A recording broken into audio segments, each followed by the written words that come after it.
મિત્રો, એક દેવી પૂજકની દીકરીના રૂપિયા અટવાયા અને એ દીકરી ગળે ફાંસો ખાવા જાય ત્યાં જ માં મેલડી આવ્યા અને જે પરચો આપ્યો એ કાળજા કંપી નાખે એવી આ દેવી પૂજકની મેલડીનો પરચો છે બાપ.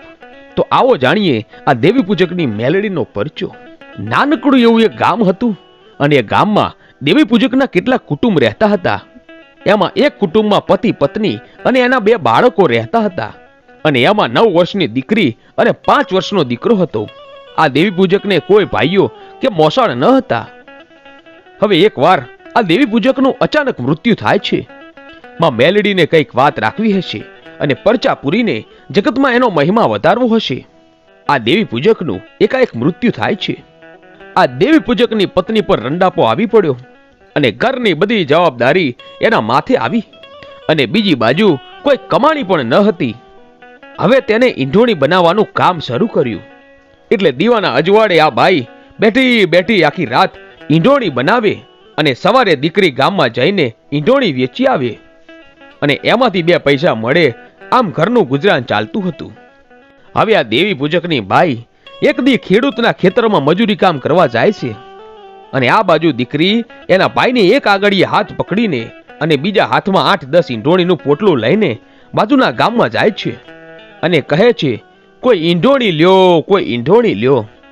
આમ બૂમો પાડતી પાડતી દીકરી ગામના ચોકમાં આવે છે. ગામની બધી બાઈઓ ચોકમાં ઈંઢોણી લેવા માટે ભેગી થાય છે અને કહે છે કે બેટા, તું શું વેચે છે? માડી, હું ઈંઢોણી વેચું છું.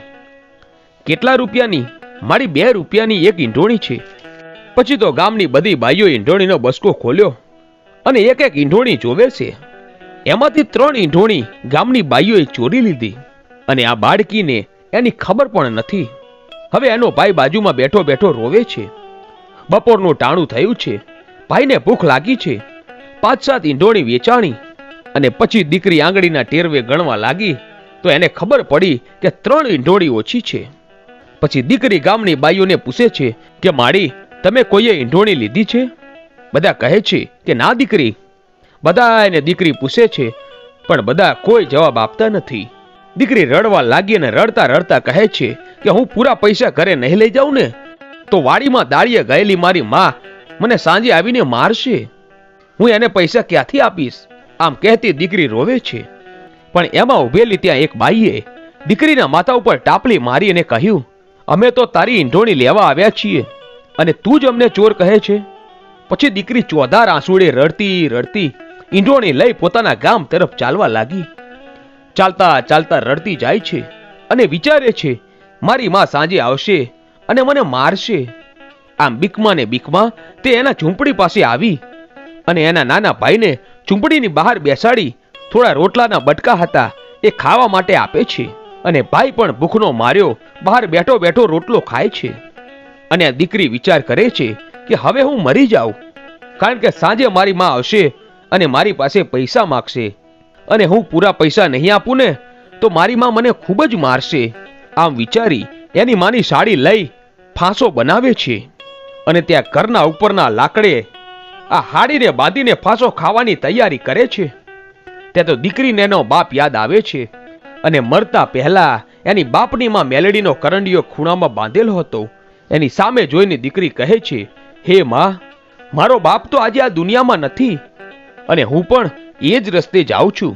માં, હવે આ દુનિયામાં મારી ગરેવડી માં અને મારો નાનો ભાઈ છે. એની માં તું રક્ષા કરજે, એનું ધ્યાન રાખજે.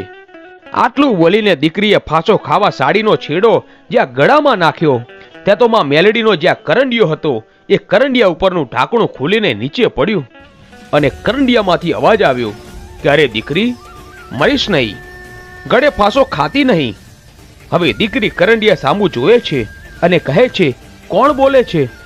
હે દીકરી, આ ગરીબ ઘરના કરંડિયામાં બેઠેલી ધરમની માં મેલડી બોલું છું. દીકરી કહે છે કે માં, હું મરું નહીં તો શું કરું? ગામની બાઈઓએ મારી ઈંઢોણી ચોરી લીધી છે. મારી પાસે મારી માને આપવા પૈસા નથી.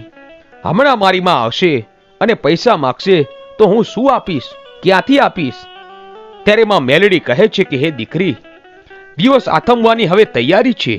હવે મરવાનો વિચાર તો મૂકી દે દીકરી. હું તારા બાપની દેવી.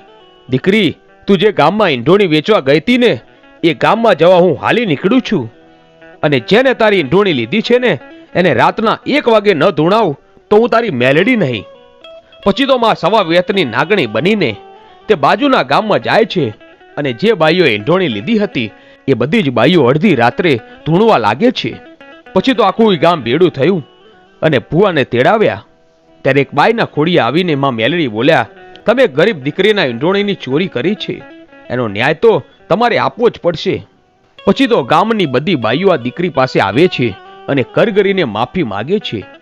તો મિત્રો, આ હતો એક ગરીબ દીકરીની માં મેલડીનો ઇતિહાસ. મિત્રો, આવા જ વિડીયો જોવા માટે આજે જ અમારી આ ચેનલ A1 ગુજરાતીને સબસ્ક્રાઇબ કરો. ધન્યવાદ.